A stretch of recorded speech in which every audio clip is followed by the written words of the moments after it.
Hello guys, today we are going to study about crops of Bihar.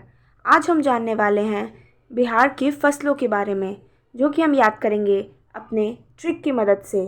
और जिन्होंने मेरा पहले वाला वीडियो नहीं देखा है, जिसमें मैंने बहुत सारे फैक्ट्स को याद करवाया है अपने इन्हीं ट्रिक की मदद से, वो जाकर पहले उस वीडियो को देख लें, क्योंकि ये सारी जितनी भी वीडियो हैं वो सारे एग्ज़ाम के लिए बहुत ही इम्पोर्टेंट है। तो चलिए बिना देर किए वीडियो को शुरू करते हैं।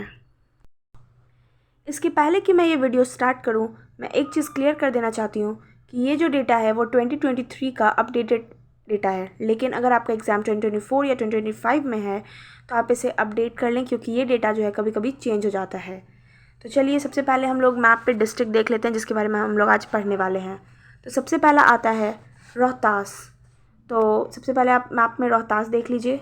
उसके बाद है पटना, ठीक है। तो यहाँ पे है रोहतास, यहाँ पे है पटना। उसके बाद है बेगूसराय, जो कि यहाँ पे लोकेटेड है। उसके बाद है भोजपुर। उसके बाद है गया। उसके बाद है दरभंगा। उसके बाद है मुंगेर यहाँ पे। उसके बाद है सिवान। उसके बाद है पूर्णिया। देन उसके बाद है किशनगंज। तो चलिए, आपने मैप पे इसका लोकेशन तो देख ही लिया होगा। अब हम लोग वीडियो को स्टार्ट करते हैं और अपने ट्रिक की मदद से क्रॉप्स के नेम और उसके डिस्ट्रिक्ट को याद करते हैं। तो सबसे पहला आ जाता है राइस। राइस कहाँ देखने को मिलता है? रोहतास में। और वीट कहाँ देखने को मिलता है? वो भी देखने को मिलता है रोहतास में। तो आप रोहतास को एज अ रोहित याद कर सकते हैं कि कोई लड़का है रोहित, जिसको कि क्या पसंद है? Rice and wheat. उसको दोनों पसंद है, यानी कि राइस यानी कि चावल, और वीट से क्या बनता है? रोटी, यानी कि उसको रोटी और चावल दोनों खाना पसंद है, ठीक है। तो आप ऐसे याद कर लीजिए कि राइस और वीट दोनों कहाँ देखने को मिलता है? रोहतास में, यानी कि रोहित को राइस और वीट दोनों खाना पसंद है। ओके, चलिए अब नेक्स्ट देख लेते हैं। उसके बाद आ जाता है पल्सेस। पल्सेस कहाँ देखने को मिलता है? पटना में। तो आप इसको याद कर सकते हैं कि पल्सेस जो है बहुत ही इम्पॉर्टेंट हमारा फूड क्रॉप है, ठीक है, क्योंकि पल्सेस जो होता है वो रिच सोर्स ऑफ प्रोटीन होता है, ठीक है, जिसको कि सारे एज ग्रुप के लोगों को खाना चाहिए, चाहे वो बच्चा हो, जवान हो या बूढ़ा हो, ठीक है। तो आप इसको याद कर लीजिए कि पल्सेस जो है बहुत ही इंपॉर्टेंट क्रॉप है, जो कि कहाँ देखने को मिलता है? पटना में। तो आप इसको ऐसे रिलेट कर लीजिए कि ये जो है हम लोग क्रॉप्स ऑफ बिहार पढ़ रहे हैं, तो बिहार का सबसे इंपॉर्टेंट डिस्ट्रिक्ट कौन सा है? पटना, क्योंकि वो उसका कैपिटल है। तो पल्सेस कहाँ देखने को मिलेगा हमें? पटना में, ठीक है। उसके बाद नेक्स्ट आ जाता है शुगर केन। शुगर केन भी कहाँ देखने को मिलता है? पटना में। तो आप लोग अगर जानते हैं या फिर नहीं भी जानते हैं, जो भी हमारा 20% जो इथेनॉल पॉलिसी है, तो इथेनॉल के प्रोडक्शन में आप याद कर लीजिए कि सबसे इंपॉर्टेंट कौन सा होता है? Sugar cane. वैसे तो और भी चीज़ें उसके प्रोडक्शन में हेल्पफुल होती हैं, लेकिन आप ऐसे याद कर लीजिए कि शुगर केन से ही इथेनॉल बनता है। तो ये जो हमारा 20% जो इथेनॉल पॉलिसी है, इसमें पेट्रोल में जो है 20% इथेनॉल मिलाने की बात हो रही है। तो ये बात क्यों हो रहा है? ये बात इसलिए हो रहा है क्योंकि पेट्रोल जो है हम लोग एक्सपोर्ट करते हैं फ्रॉम आउटसाइड इंडिया, जो कि हमारे फॉरेक्स पे उसका असर डालता है। तो उस चीज़ों को कम करने के लिए, जो कि हमारे ऑनरेबल प्राइम मिनिस्टर का जो लक्ष्य है आत्मनिर्भर भारत, कि हमारा इंडिया में ही हम लोग कैपेबल हो जाए, हमें बाहर से चीज़ें मंगाने की ज़रूरत ना पड़े। तो इस वजह से ये पॉलिसी पहले 2030 तक था, लेकिन जिसे कम करके 2025 से 2026 इसका टारगेट रखा गया है कि हमें 20% इथेनॉल मिक्स करना है पेट्रोल में। तो ये पूरे स्टोरी से आपको ये तो समझ में आ गया होगा कि शुगर केन जो है बहुत ही इंपॉर्टेंट है हमारे इंडिया के लिए, ठीक है। तो बिहार के लिए सबसे इंपॉर्टेंट डिस्ट्रिक्ट कौन सा हुआ? पटना। तो आप इससे रिलेट कर लीजिए कि शुगर केन जो है इंडिया के लिए बहुत इंपॉर्टेंट है, और पटना किसके लिए है? बिहार के लिए। तो आप ऐसे याद कर सकते हैं कि शुगर केन जो है कहाँ देखने को मिलता है सबसे ज़्यादा? पटना में, ठीक है। उसके बाद नेक्स्ट आ जाता है बेगूसराय। बेगूसराय में कौन सा क्रॉप देखने को मिलता है? मेज। ये मेज को ना आप हिंदी वाले मेज से याद कर लीजिए, ठीक है। मेज मतलब तो वैसे टेबल होता है, लेकिन मैंने पिछले वीडियो में भी बताया होगा सराय को एज अ रेस्टिंग प्लेस। जो हम लोग का वीडियो था ना, बर्ड सेंचुरी ऑफ बिहार, तो उसमें मैंने याद करवाया था कि बेगूसराय को आप ले लीजिए सराय, यानी कि रेस्टिंग प्लेस से। तो हम रेस्ट कहाँ कर सकते हैं? मेज पे कर सकते हैं, ठीक है। तो आप ऐसे इसको रिलेट कर लीजिए कि मेज कहाँ देखने को मिलता है? बेगूसराय में, यानी कि सराय यानी कि रेस्टिंग प्लेस। हम रेस्ट कहाँ पे करेंगे? मेज पे, ठीक है। उसके बाद नेक्स्ट आ जाता है मिलेट्स। तो इस साल 2023 में हमने international year of millets celebrate किया है, और मिलेट्स जो है बहुत ही इम्पॉर्टेंट फूड क्रॉप है, क्योंकि इसमें हमें मिनरल्स, प्रोटीन्स, एंटीऑक्सीडेंट्स ये सब देखने को मिलता है। और जैसा कि आप लोग भी जानते होंगे, हमारा इंडिया जो है पॉपुलेशन वाइज इंडिया को सरपास कर चुका है।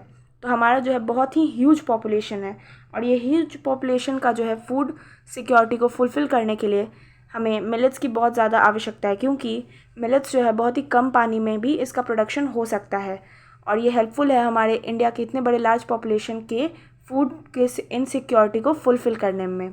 ठीक है, तो इससे आप याद कर लीजिए कि मिलेट्स जो है बहुत ही इंपॉर्टेंट क्रॉप है, और भोजपुर को याद कर लीजिए एज अ भोजन, यानी कि भोजन में हमें क्या लेना चाहिए, मिलेट्स लेना चाहिए। ठीक है, जो कि बहुत ही हेल्दी भी होता है। ठीक है, और उसके बाद आ जाता है बाजरा। बाजरा कहाँ देखने को मिलता है, गया में।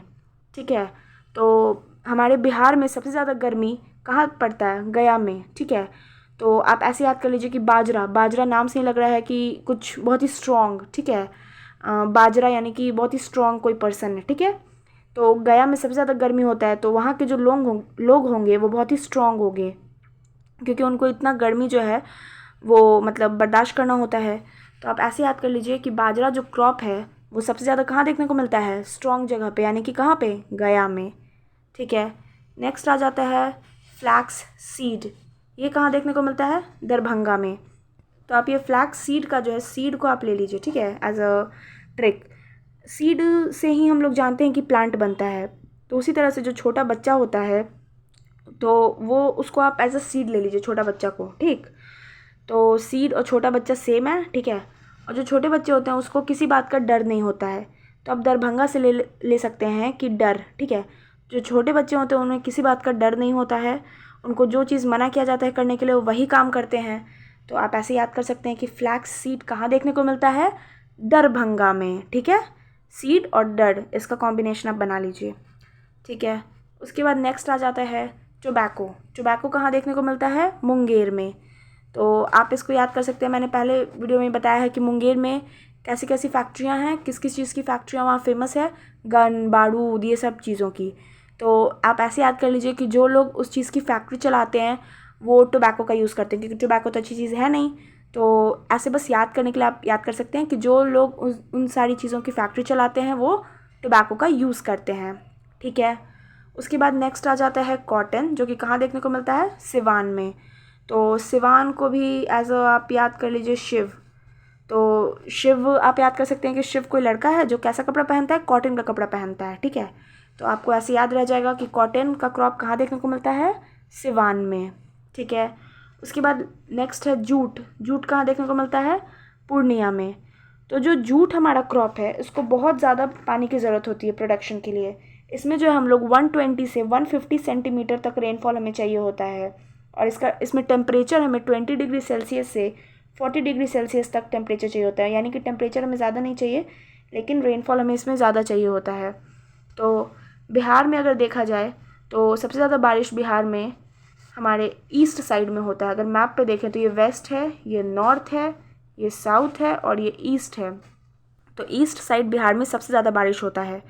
तो इस वजह से वैसे भी अगर हम इंडिया के मैप में देखें तो सबसे ज़्यादा बारिश जो है हमारा यहाँ पे मेघालय में होता है ना। तो वो भी कहाँ पे लोकेटेड है, इंडिया के मैप में ईस्ट साइड में। और यहाँ पे भी पूर्णिया कहाँ पे लोकेटेड है, बिहार में ईस्ट साइड में। ठीक है, तो आप इसे याद कर लीजिए कि जूट को जो है ज़्यादा पानी की ज़रूरत है, और वो कहाँ पे लोकेटेड है, ईस्ट साइड में उसका प्रोडक्शन होता है। तो ईस्ट साइड में कौन सा डिस्ट्रिक्ट है, पूर्णिया। तो आप उसे याद कर लीजिए कि जूट और पूर्णिया, ऐसे आप रिलेशन बना सकते हैं और ऐसे आप याद कर सकते हैं। उसके बाद लास्ट आ जाता है टी। टी का प्रोडक्शन कहाँ सबसे ज़्यादा देखने को मिलता है, किशनगंज में। किशनगंज जो है सबसे नॉर्दर्न मतलब नॉर्थ ईस्ट डिस्ट्रिक्ट, सबसे ज़्यादा जो बिहार का नॉर्दर्न ईस्टर्न डिस्ट्रिक्ट है वो है किशनगंज।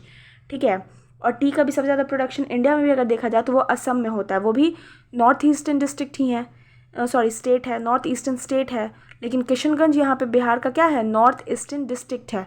तो आप इन दोनों का भी रिलेशन मतलब याद करने के लिए कर सकते हैं कि इंडिया में जो है सबसे ज़्यादा टी कहाँ देखने को मिलता है, तो असम में। असम कौन सा मतलब स्टेट है, नॉर्थ ईस्टर्न स्टेट है। और किशनगंज कैसा डिस्ट्रिक्ट है, तो वो north eastern district of Bihar है। तो इस तरह से आप जो है रिलेशन बना के और ट्रिक की मदद से ये सारे क्रॉप्स के नेम और उसके डिस्ट्रिक्ट को याद कर सकते हैं। So that's all for today. अगर आपको अगर आपको चीज़ें समझ में आई तो मेरे चैनल को सब्सक्राइब करें। Thank you.